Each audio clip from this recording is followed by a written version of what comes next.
안녕하세요. 첼리브라입니다.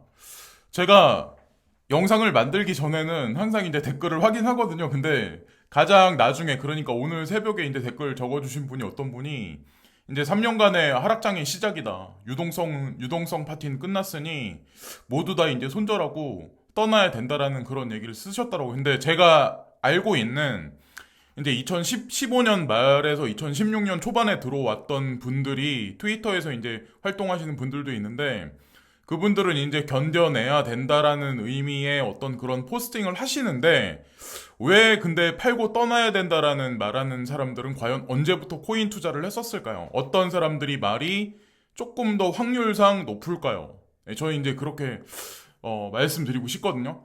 그래서 일단 오늘도 여러 가지 이제 영상에서 뭐 다양한 매크로 관점에서 시장을 접근하자는 의미에서 이제 오늘 영상도 만들었는데, 뭐 코인 관련해서라고 딱 찍어서 말씀드리긴 뭐하지만 우리가 왜 코인 투자를 하고 있는지에 관해서, 그 흐름에 관해서 이제 제가 말씀드리려고 해요. 이제 영상을 보시다 보면 이 사람은 어떤 성향이구나 라는 거를 영상 한 편만 보시면 모르시는데, 계속 이제 연이어서 계속 보신 분들은 어떤 성향인지 아마 이해를 하실 거예요. 그래서 일단 첫 번째는 뭐 이게 단적으로 뭐 소도비 경매장에서 여기 보면 비트코인, 이더리움, USDC 스테이블 코인을 이용해서 이 경매에 참여할 수가 있다. 그래서 이니그마라는 이 검은 다이아몬드가 있는데, 이게 뭐 여기 나와 있는 것로는 555캐롯이래요. 근데 이 소도비 경매장이 생긴 지가 277년 됐거든요. 전 세계 최대, 그리고 가장 큰 거래 규모를 가지고 있는 데인데, 여기서 가상자산을 취급한다? 페이먼트로 사용한다? 과연 여러분들은 어떤 생각을 하시나요? 그리고 이 거래 규모가 이 다이아몬드 하나가 12.3밀리언이래요. 자, 이러면 얘기가 이미 다 끝난 거예요. 277년이나 된 경매 회사가 자, 이렇게 가상자산을 수용했다. 자, 지금 현재 시세는 뭐 볼 게 없죠. 사실상 되게 패닉이죠. 뭐 어떤 사람들은 떠나야 된다, 지금 뭐 끝났다, 코인 시장 끝났다 이렇게 말하는 사람들도 있는 거 보니까. 자, 그리고 여기 보면 싱가포르 중앙은행이죠. 마스가 크립토 트레이딩 플랫폼, 그러니까 거래소에 관한 어떤 광고를 공공장소에서 제한시켜야 된다, 차단해야 된다, 이런 얘기를 지금 하고 있는데, 꼭 이럴 때, 이렇게 시세가 안 좋을 때 꼭 이런 뉴스가 나와요. 근데 제가 얼마나 되게 단순한지, 대중을 이렇게 막 하는 게 되게 단순한 걸 하나 제가 이게 날짜가, 이 광고가 나온 게 1월 17일 날 이 뉴스가 나왔어요. 근데 여기 보시면은 2021년 11월 2일 날 이 뉴스가 나왔어요. 싱가포르, 여기 보면은 비트코인을 더 이상 밴시키지 않을 거다. 여기도 마스에서 이제 그런 얘기를 했어요. 여기 보면은 감독관이. 똑같은 얘기죠. 그러니까 지금서부터 2달 전에는 이런 식으로 밴 시킨다는 거를 안 할 거다라는 얘기를 했는데, 여기서는 밴 시키다는 얘기를 하죠. 그럼 뭐예요? 사람들 가지고, 대중을 가지고 노는 거예요. 참고로 이제 제가 한 가지 말씀드리면, 싱가포르 같은 경우는 싱가포르 국부펀드가 있는데, 국부펀드가 하나의 어떤 그 전통적인 은행이 있는데, 거기서 가상자산 거래를 운용할 수 있는 그 그 은행을 따로 하나 만들어낸 걸로 알고 있어요. 제가 제 영상에서 소개를 드렸는데, 제가 그 단어를 잊어버렸는데, 어쨌건 그랬었다는 거죠. 진실을 알아야 된다는 거죠. 그리고 자, 여기서 이제 스위프트라는 얘기가 하나 나왔어요. 이거랑 이제 XRP랑 제가 연결해서 좀 이따 이제 말씀드릴 거고, 지금 현재 이제 전 세계가 어떤 구도로 돌아가는지에 관해서 일단 하나만 말씀드릴게요.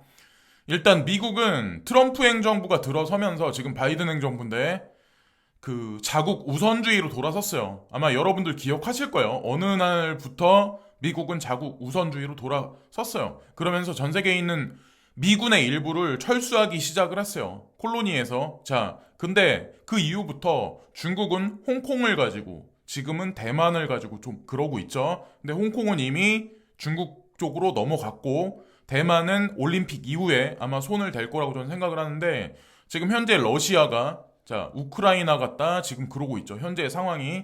근데 여기서 이제 어떤 얘기가 있었냐면, 작년 말이구나. 작년 말에 미국에서 이제 계속 러시아 너네가 우크라이나 쪽에 계속 압력을 가해서 영역 확장을 하려고 한다면 우리는 경제적으로 봉쇄 정책을 필 거야라는 얘기를 했었어요. 그렇게 압력을 줬었어요. 근데 이게 오늘 새벽에 블룸버그에 나온 얘기거든요. 미국하고 유럽이 그 러시아를 스위프트에서 배제시킨다는 어떤 그런 거를 제거시켰다. 예. 그러니까 이것에 관해서 계속 압력을 넣었던 거를 그냥 뒤로 한 발자국 물러났다. 이런 보고서가 발표가 됐어요. 이게 왜 그랬냐면 독일이 중간에 또 껴있어요. 독일이 유럽에서 최대 경제 규모를 가지고 있죠. 그 프랑스가 그 다음이고. 근데 독일이 뒤로 물러났다. 왜? 독일은 에너지가 필요하거든. 예.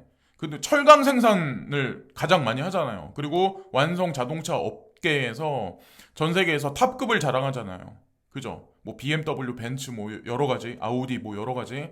근데 가스가 여기서 단절되면 과연 독일에서 할 수 있는 방법이 뭐가 있을까요? 근데 독일이 손을 들었어요.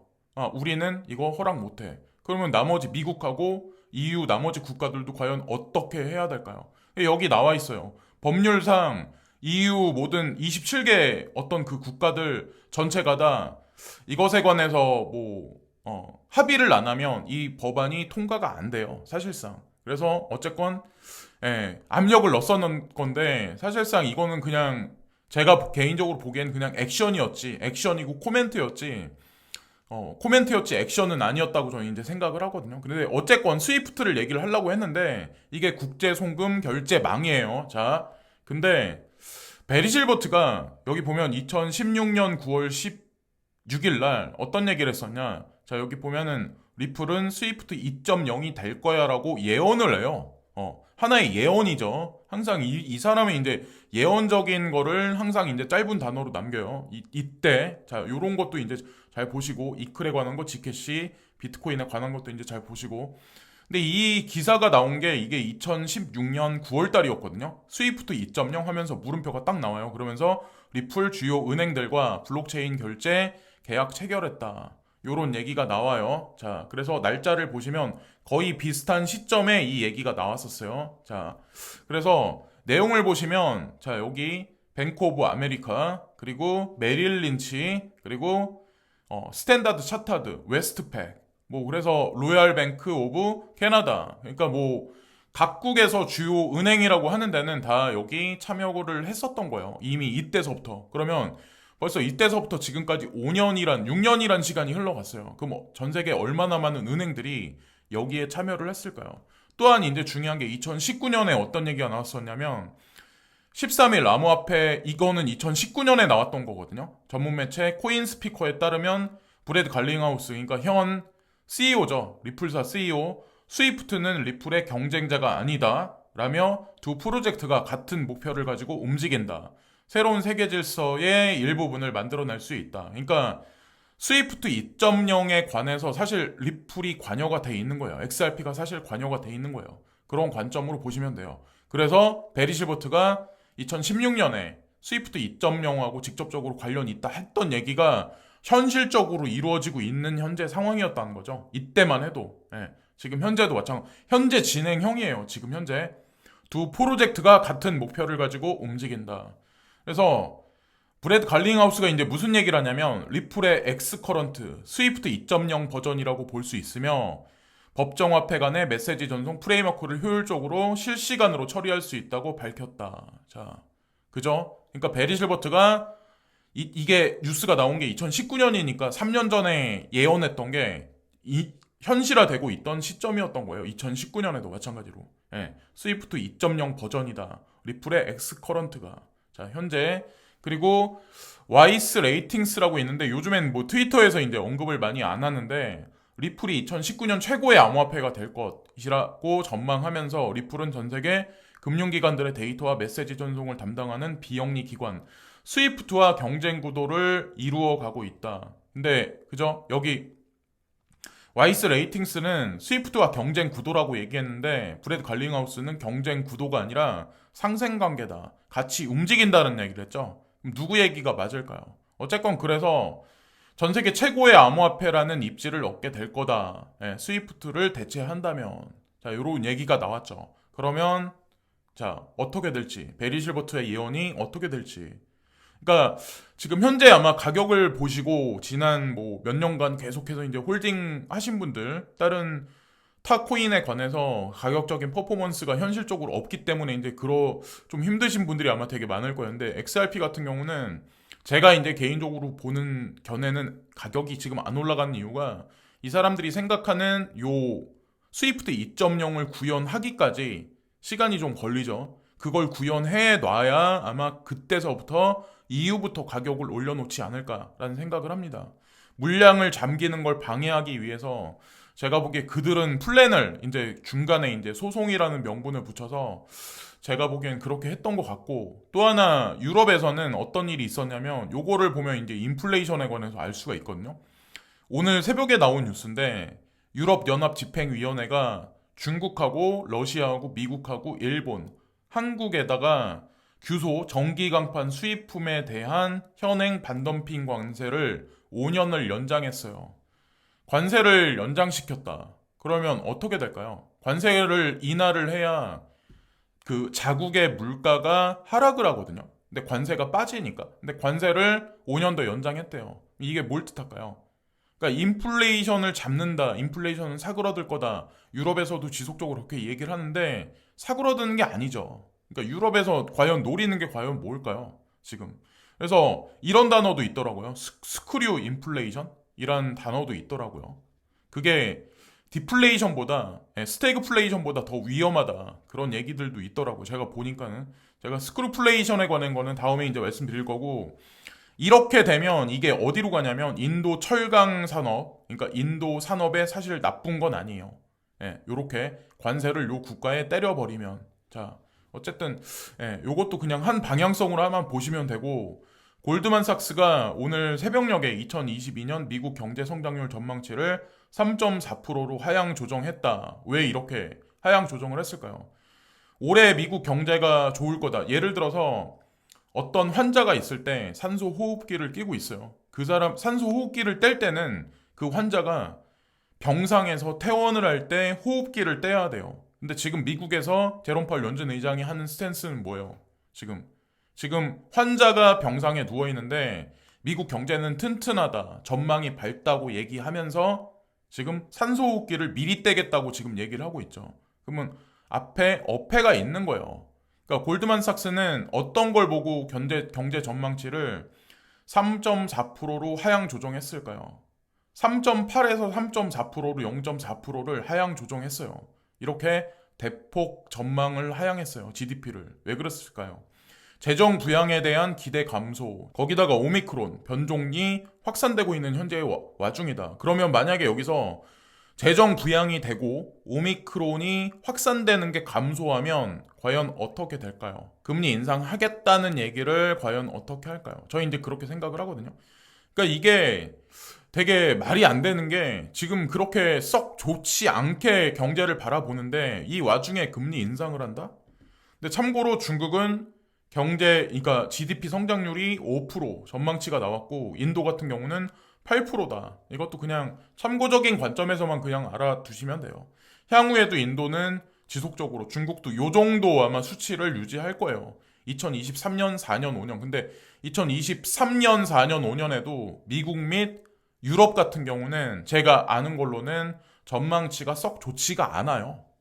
그래서 블랙락이라든가 뭐 피델리티라든가 이렇게 가만히 보면은 많은 자본을 이쪽으로 이머징 마켓 쪽으로 조금 집중을 많이 해서 이동을 시키지 않을까 그렇게 생각이 되고, 오늘 발표하는 뭐 어떤 경제 지표들은 그렇게 중요하지가 않아요. 근데 오늘 거를 보면 20일 날짜 거를 어느 정도 예측을 할 수가 있거든요.